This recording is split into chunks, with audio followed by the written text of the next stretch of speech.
Good morning, you beautiful people. I hope you guys are having a wonderful day today. In this video, I would like to go through each of the weapon classes in World War II and show you guys how I would improve the weapon balance here. However, first things first, the mentality we need to have in World War II with Sledgehammer is to buff, not nerf. We want good guns to be balanced, not bad guns to be balanced. We want all of the guns to be good, not all of the guns to be equally as bad. And after a good couple hours on the beta, I really didn't give them enough credit in my first impressions video. The weapon balance is fairly decent, even though it is glaringly more unbalanced than either a Treyarch or an Infinity War title. But let's get started. Starting with the shotguns, I only used 2 of the 3 shotguns. The first one, the pump action shotgun, really I had a lot of fun with, and Point Du Hoc is a very fantastic shotgun map. I've heard some players say they want a buff to this shotgun. I'm always down for a slight buff to this shotgun, but overall I felt like it was very, very usable. I actually skipped over the double barrel shotgun for this first beta weekend. I might use it the next weekend, but I skipped right to the third shotgun. That's going to be what I'm going to call the Brecci-like shotgun, because that's basically what it is. It is the Brecci here in World War II, and that being said, it's a very decent shotgun. It's a very good shotgun. I had a lot of success with that shotgun. While we're talking about the shotguns, we're going to talk about the incendiary rounds. I want to make a whole video on this, but I felt like they were perfectly balanced. I feel like they were perfectly fine. You sacrificed your one-shot kill ability with the pump action shotgun in favor of damage over time, and I felt like it gave the Brecci a little bit more range and a little bit more damage at range, so I felt like it was a really good balance there. Moving on to the sniper rifles, I feel like everything was fine here. There was the typical kind of SVU Dragunov, Drakon sniper rifle, if you will. There's a typical 2-shot kill. It seemed pretty well. I thought the recoil might have been a little high, but I felt like that might have just been the view kick, because I was able to use it fairly effectively, fairly quickly. And the typical bolt action sniper rifle, very fine to use. I think it was good. I think it was a one-hit kill to the chest and up, I believe it was. I did get some hit markers, but that just meant you had to be accurate. I am a little worried about quick scoping, but I didn't encounter it too much, so I can't really say whether or not it's going to be hugely prevalent here in World War II. But now we're getting into the interesting part, the LMGs. Why would anybody use these? They have a similar and very comparable damage range statistic to assault rifles, but they have worse handling in every way. They have not a great fantastic rate of fire. They have not a great ammo capacity. They have a slow aim down sights time. They have a slow sprint out time. They just have a slow handling characteristics all around, and there's really no reason to use these guys. In my opinion, they need to make most of them a 3-hit kill with a faster rate of fire, because a lot of them have a huge recoil, so maybe get rid of some of the recoil. Make these weapons good to use. Like when you're aiming down sights, they should be really punishing, and LMGs have always been tricky because they have always encouraged a pre-aiming aim down sights sort of playstyle, which a lot of people find to be campy, but we've had good LMGs in the past. Look at Black Ops 2. Look at Black Ops, or Modern Warfare 3, excuse me. Modern Warfare 3 had some of the best LMGs in all of the Call of Duty franchise, and I'm so happy with that. And especially mixing that with the Stalker perk we get with the infantry division could be a really fun way of pushing through the enemy lines. You can make the LMGs a good rushing gun, a rushing weapon class, if you do have that stock perk on the infantry class, but they need a lot of work before then. So decrease the recoil, increase the rate of fire, increase the ammo capacity, and increase the damage. Make these guns worth the bad handling characteristics they have. We're going to take a quick detour over to the pistols. The 1911 is a 2-shot kill pistol from a decently close range, and the first pistol is a 3-shot kill. Both of them suck.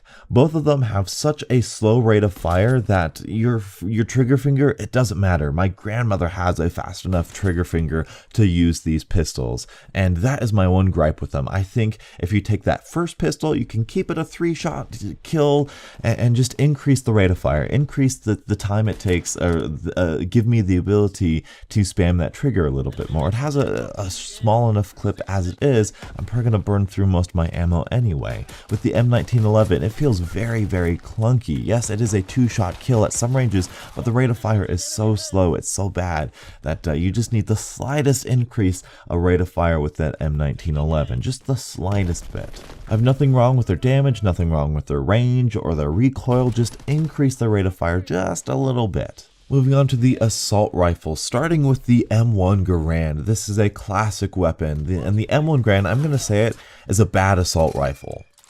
But it is a great sniper rifle. Seriously, this one, you cannot use it like an assault rifle. You cannot have that mentality of an assault rifle. You have to use it like you're sniping. You have to use it like it's an iron sight marksman rifle from Call of Duty Ghosts. Once I figured that out, I had a lot of success with this weapon. I went on a merciless streak with this weapon. Hopefully you'll see in the gameplay behind you, as you've already probably seen in the gameplay. But this is a very decent weapon, very good at that mid to long range engagements.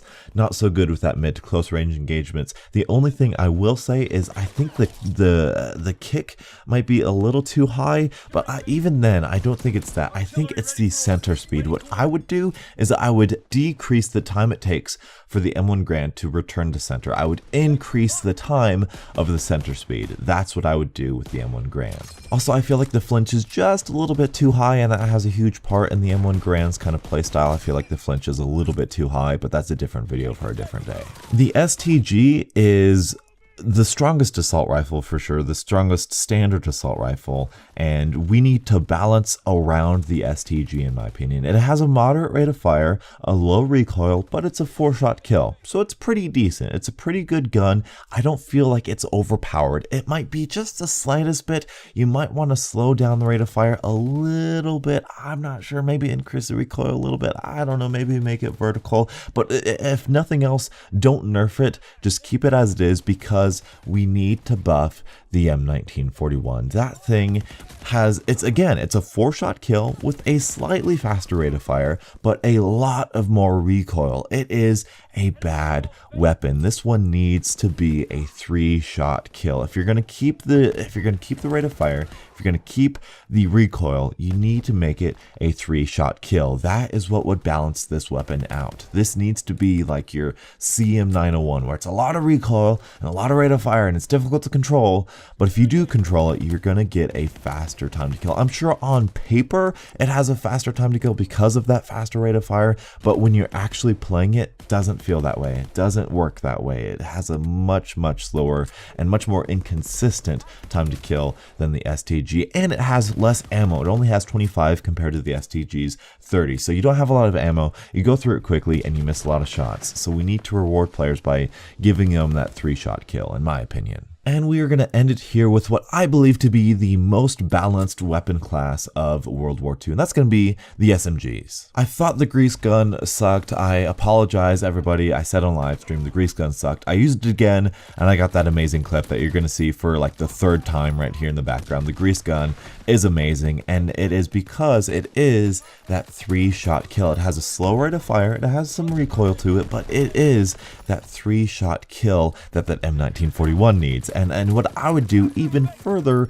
I would even further increase that 3-shot kill range. I would make it even better by giving that 3-shot kill range a little bit more range. That would be so great. The PPSH, it's fine. It doesn't need a nerf. We need to buff the weapons around it. Now the Type 100 and the PPSH, I sometimes get confused on what their roles are supposed to be. Sometimes like you have guns like the Vesper and the Kudo where their roles are very determined and it makes sense what their roles are. The PPSH and the Type 100 are very similar to one another. In my experience, the Type 100 has had less recoil and less damage, and I think that's what they're going for here, but I would increase the rate of fire of the Type 100 just a little bit, just to make it a little bit better, just to make it a little bit more fun to use. But as it is right now, it's not underpowered to me. I still find it very, very usable. And finally, the WAFFE. The WAFFE has an insane recoil and an insane rate of fire,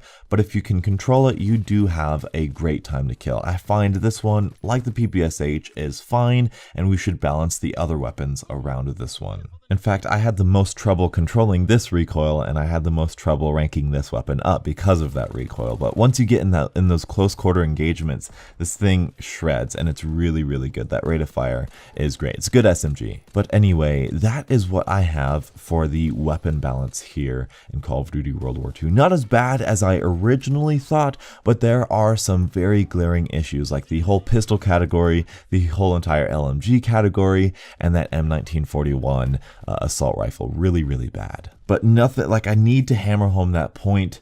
Buff the weapons, don't nerf them. We want good weapons, not bad weapons. But anyway, that's all I have for you guys today. Let me know your guys' experiences with these weapons in the comment section below. Thank you guys so much for watching, and until the next absolutely beautiful Call of Duty morning, I'll catch up with you guys later. And as always, stay beautiful.